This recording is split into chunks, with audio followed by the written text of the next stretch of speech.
UCC এটা কালকে এই বিলটা বিধানসভায় পেশ হবে, আপনারা সবাই জানেন। তো তার প্রাক্কালে যারা রাজনীতির ব্যবসাদার তারা নানা রকম কথাবার্তা বলে মানুষকে উস্কাবার চেষ্টা করবেন।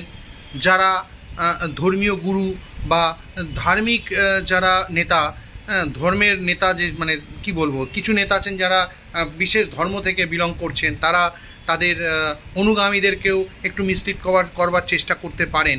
কিন্তু আমি সব ধর্মের সবাইকেই বলবো, আপনারা আগে একটু বোঝার চেষ্টা করুন সব কিছু নিজেদের বাস্তবতা দিয়ে।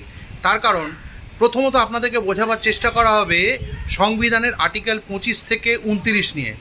25 থেকে 29টা যখন আপনারা শুনবেন, তার মধ্যে 28 আর 29 নম্বরে আপনারা পাবেন হচ্ছে ধার্মিক শিক্ষার ব্যাপারে কিছু ব্যাপার, মানে ধার্মিক শিক্ষা ক্ষেত্র, সেটা নিয়ে কিছু প্রভিশন।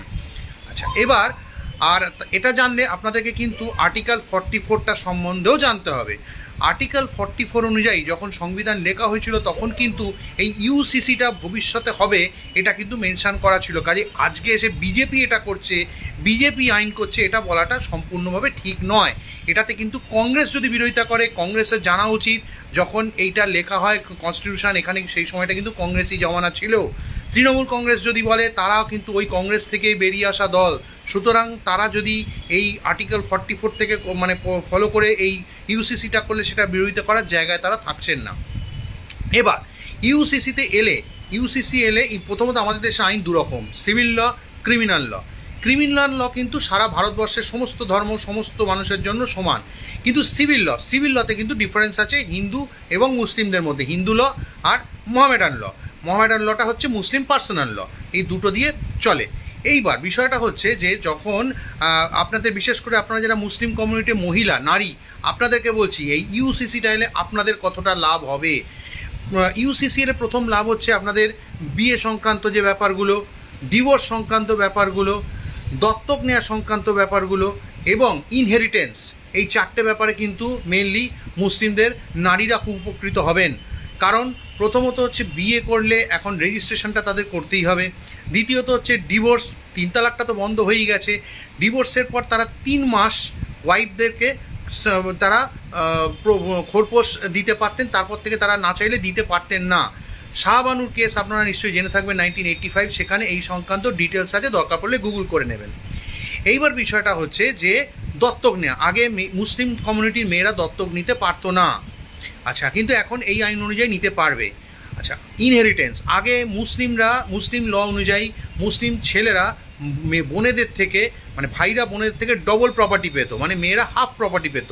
এখন যেটা হবে, ইউসিসি হলে সারা দেশে প্রত্যেকটা কমিউনিটি, প্রত্যেকটা সবাই, এখানে একটা মানে এক্সেমশনের ব্যাপার আছে। এখান থেকে কিন্তু কিছু শিডিউল কাস্ট, শিডিউল ট্রাইবদেরকে, মানে আদিবাসীদেরকে একটু আলাদা করা হয়েছে, কারণ তাদের কিন্তু কনস্টিটিউশনে আলাদা প্রভিশন আছে। এবার যখন ইনহেরিটেন্স হচ্ছে, তখন কিন্তু এখন ইউসিসি আসার পর সমস্ত ছেলে মেয়ে সবার সমান অধিকার হবে। কাজে কিন্তু এবার মুসলিম সমাজকে আমি একটা জিনিস বলতে চাই, ইউসিসি এলে আপনারা যেটা ভয় পাচ্ছেন যে আপনাদের ধর্মাচরণে বোধহয় কিছু বাধা আসবে, একেবারেই আসবে না।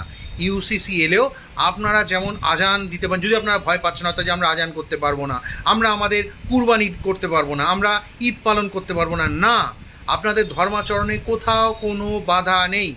প্রতিটা আপনাদের যা ধর্মীয় যা আছে আচার বিচার সব করতে পারবেন, সেম হিন্দুরাও, আপনারাও আপনাদের সমস্ত আচার বিচার, ধর্মীয় আচরণ সব কিছু করতে পারবেন, কোথাও কোনো বাধা নেই।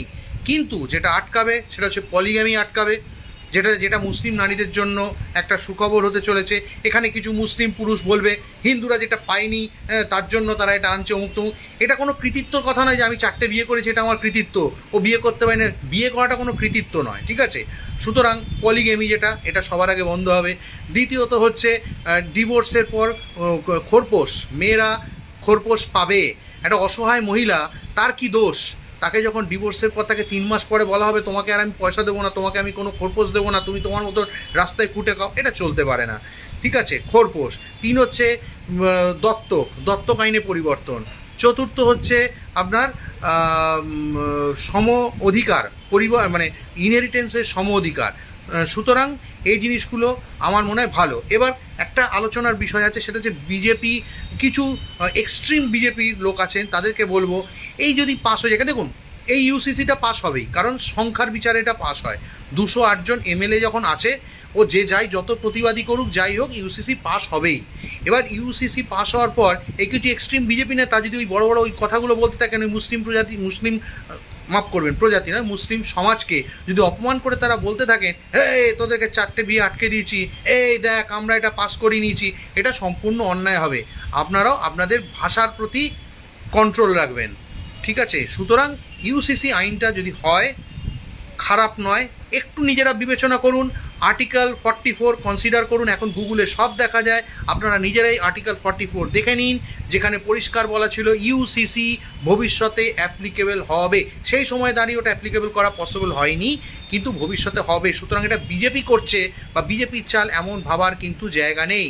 যখন আপনাদের নেতারা বা আপনাদের যারা যারা মুসলিম সম্প্রদায়ের থেকে যারা এসছেন, যেসব এই হুমায়ুন কবির বা নওশাদ সিদ্দিকীর মতন যে নেতারা যদি আপনাদের কিছু বোঝাতে চায়ও, আগে নিজেরা বুঝুন, আগে আর্টিকেল 44 সম্বন্ধে একটু বুঝুন, তারপরে এখানে যে জিনিসগুলো আসতে চাইছে সেই প্রভিশনগুলো বুঝুন, ভালো খারাপটা বুঝুন, তারপর নয় প্রতিবাদ করবেন, ঠিক আছে? যতটা সম্ভব বোঝাবার চেষ্টা করলাম, বুঝলে ভালো, না বুঝলে আর আমার তো কিছু বলার নেই, একটু ভেবে দেখুন।